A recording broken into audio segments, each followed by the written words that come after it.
اولا الهرم اتعمل على 20 سنه، في نظريات بتقول اكتر من كده بس النظريات دي غلط. هو اتعمل على 20 سنه، 10 سنين منهم بيمهدوا بس العمايل. يعني ايه؟ يعني بيخططوا. اول حاجه 10 سنين ابتدوا يعملوا الطريق الصح. احنا بنتكلم ان نيجي في الشمال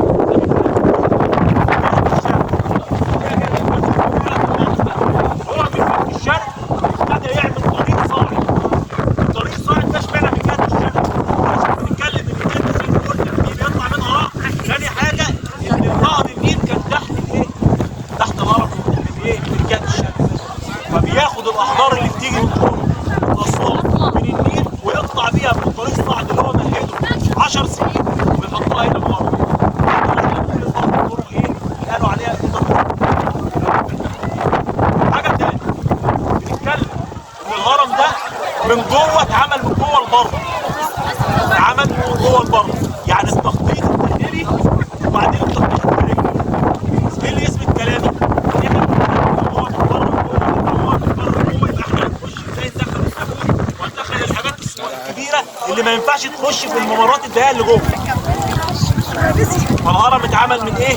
من جوه لبره مش من بره لجوه، واتعمل على 3 مراحل. ايه اللي يثبت ان هو اتعمل على 3 مراحل؟ انتوا شايفين الاول صح؟ بص، اول حاجه غرفه تحت الارض. طبعا احنا دي الجهه الشماليه اللي احنا قلنا فيها المدخلين. المدخل اللي انا حكيت لكم عليه بس هو طبعا مش باين هنا، ده من جوه. المدخل بتاع المأمون وقلنا فتحوا ليه، والمدخل الرئيسي اللي هو شرط لكم عليه. في حاجه اسمها غرفه دفن سفليه. الغرفه دي عملها في الاول خالص، وعملها مش للدفن، عملها زي ما قلت لكم ان هو بيبقى عايز يعمل مدارس عشان يبني الايه؟ غرفه داخليه. يعني انا مثلا عايز اخش هو مش عايز السن، طب يعمل ايه؟ يقفلها بمداريس. المداريس دي عباره عن ايه؟ عباره عن ان هو بيحط مثلا خشب يبقى عليه حجاره، اول ما يخلص يشيل الخشب الحجاره تقفل، يبقى تبلل في الهرم ده ايه؟ اصم خالص. يعني ايه اصم؟ يعني مقفول، مفيش مقفل. طيب الناس اللي جوه قفلت، هتطلع ازاي؟ هتطلع من خلال الغرفه السفليه دي. فهمتوا دي ايه؟ دي اهميه الغرفه السفليه.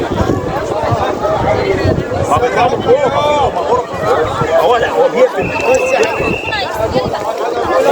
طيب في غرفتين عندي تاني، غرفه اسمها غرفه الملكه وده اسمها بالغلط. والغرفه دي المفروض كان هيعمل فيها غرفه الدفن بتاعت الملك، بس ابتدى يتطور في الهرم. يعني الملك عاش مده اكبر. يعني ايه؟ يعني الملك المفروض طول ما هو بيحكم عمالين يجددوا الهرم. هو مشروع قومي. اول ما الملك يموت قفل على كده ونبتدي الهرم ايه؟ ملك جديد. فهو بالنسبه له لما قعد 20 سنه عمل التخطيط الاول، فكان الهرم صغير شويه. فلما ابتدى يعمل الايه؟ التجديد، ابتدى يعمل ايه؟ غرفه دفن. فالغرفه دي بتتكلم اللي هي اسمها غرفه الدفن اللي هي الملكه او الغرفه الثانيه. دي محل الدفن. ثالث غرفه واهم غرفه وهي تعتبر اهم الحاجات اللي في الهرم، عشان كده هو بيتسمى من عجائب الدنيا السبع. اولا ما حدش يقول لي ان عجائب الدنيا السبع هي الاهرامات كلها. الهرم كله بس. ليه الهرم كله بس؟ بسبب التصميم الداخلي للهرم. اول حاجه خلينا نتكلم من بره. احنا قدامنا 2,300,000 حجر. الحجر الواحد وزنه من 1.5 طن ل 3.5 طن. 2,300,000 حجر. حجر 1.5 طن ل 3.5 طن. هنقول دلوقتي الصف اللي هو بنقول الصف الاولاني ده اسمه المدماك الاول. ايه؟ المدماك الاول. المدماك الاول ده عشان يرفعوه زي ما هو بيقول لكم، هنرفعه ازاي؟ اول حاجه هساوي الارض. طب هنساوي الارض ازاي؟ الناس اللي كده مثلا يجوا قدام المحلات بتاعتهم ويرموا ميه. ليه؟ عشان الارض تهبط. اول حاجه بيعملوا كده، بيرموا ميه فالارض بتهبط. احنا قلنا احنا على هضبه الجيزه، يبقى اذا هضبه نبقى نعمل ايه؟ يبقى نقدر ان احنا نستخرج منها حجاره. فهو استخدم الحجاره بتاعت الهضبه بتاعت الاهرامات عشان يطلع منها ايه؟ حجاره يبني بيها. فالموضوع سهل منه فيه. طيب عمل الايه؟ الصف الاول هيعمل ايه؟ دي حاجه اسمها العتله او اللي هو العروق الخشبيه القصيره. ابتدى ان هو يطلع بيها للصب الثاني بطريقه معينه اسمها الجسور. بيعمل جسر من الرمل يبتدي ان هو يطلع عليها ويعمل الصب الثاني، وبعدين في جسر بالصف الثالث، وبعدين جسر بالصف الرابع، يبتدوا ان هم يطلعوا حجر حجر بالطريقه دي. طيب هو الموضوع سهل برضه؟ لا، الموضوع مش سهل، الموضوع صعب جدا. غير ان الهرم ما كانش بيكتفي بس كده، ده احنا بنتكلم ان هو بعد ما خلص خالص هيعمل لي حاجه اسمها الكساء الخارجي للهرم الجيري، اللي هو المفروض عارفين حجر الجيري اللي هو زي ده كده، ده حجر الجيري. الحجر الجيري ده يعني الهرم كله كان هامش ايه شكل الحجاره ده، فكان بيعملوا من فوق لتحت. هو عمل فوق من فوق لتحت، تمام. بعد ما يعمل الكلام ده يبتدي بقى يظبط ايه اللي هو في بعض الغرف بنتكلم عليها. اول حاجه ده المدخل اللي هو اسمه مدخل الباب، ده مدخل اللي هو اسمه المدخل الرئيسي. لما يخش من المدخل الرئيسي بينزل بحاجه اسمها واجهه سفليه، يعني زي ممر سفلي، وبعدين بيخش في دهليز ويطلع بحاجه اسمها البهو العظيم. اول ما يخش في البهو العظيم بيخش على غرفه الدفن. جميل، غرفه الدفن دي هي دي بقى فيها كل اللعب. انا لو عملت غرفه الدفن في نص الهرم، والهرم الوحيد ده اللي فيه غرفه الدفن في نص الهرم، فيه خطوره على الغرفه، لان ممكن لو حصل زلزال ولا اي حاجه الحجاره اللي فوق دي تقع على الغرفه فتخبيها. فعمل ايه؟ عمل حاجه اسمها غرف تخفيف الاحمال. غرف تخفيف الاحمال دي 5 غرف فوق الغرفه الرئيسيه.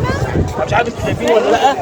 دي الغرفه الرئيسيه اللي اصبع عندها اهو، وادي غرفه 2 3 4 5 فوق بعض، وحاجه اسمها سقف جمالوني لتوزيع الضغط الطارئ من الهرم على الغرف دي كلها.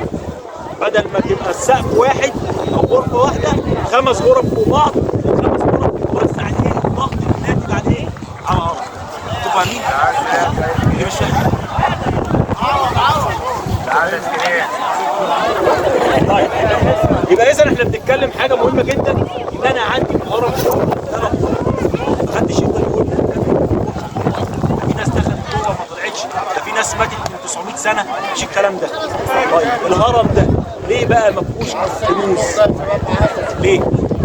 عشان اتسرق من الدوله القديمه. الدوله القديمه احنا مش قلنا الاسره الثالثه والسادسه؟ بعد الاسره السادسه يحصل اول ثوره اجتماعيه في مصر اسمها ثوره الجيش. الثوره دي هيحصل ان المصريين هيطلعوا على الكهنه بتوع رعب، لان هم زادوا قوي في المسلم.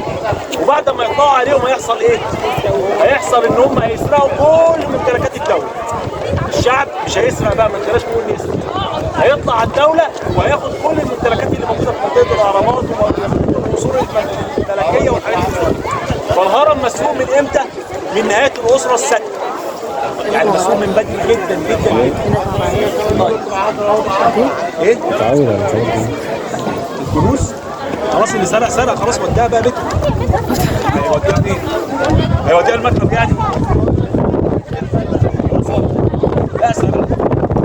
طيب احنا عندنا ايه جوه في الهرم ده؟ هو التابوت واحد بس بتاع الملك، الوضع بتاعه ايه؟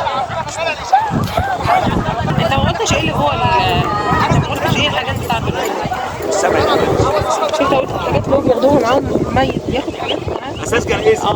طيب بس الجنائزي عموما ده يبقى في حاجه اسمها اواني كانويه. الاواني الكانويه دي عشان خاطر الكبده والكلام ده لازم يكون معاه، ولما بيتحنط يشيلوا كل الكلام ده ويحطوا فيها حاجه زي الزنا عشان لما يصحى تاني يستخدمها.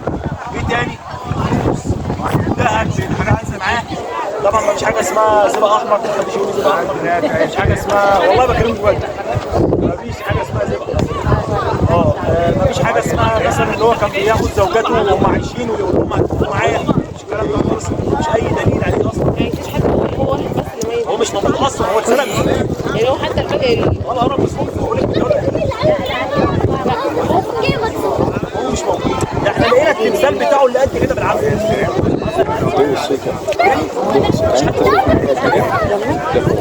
لا لا ده متحف المصري. الدليل اللي هو بتاع اللي مش وريته 5 غرف فوق بعض، 5 غرف فوق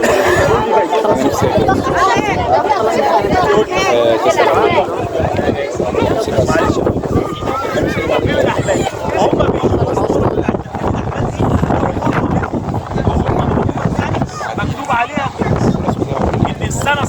19 من حكم الملك تم بناء الغرفه دي.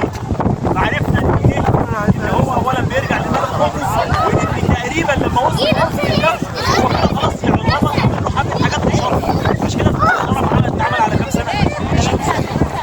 خلي بالكم يا جماعه ان في مصر الجديد مفيش مديرين. اخرنا مثلا هيرودوت ده وصل 26. هيرودوت اعتمد على ايه؟ اعتمد على بعض الناس اللي بتقول وسطيين مصريين، وده مفيش حاجه اسمها، ده مش دليل يعني، ده مش دليل. طب بتتكلم كده بتاخد منين؟ استفدت المصريين. تمام؟ معبد الشاعر. ايه معبد الشاعر؟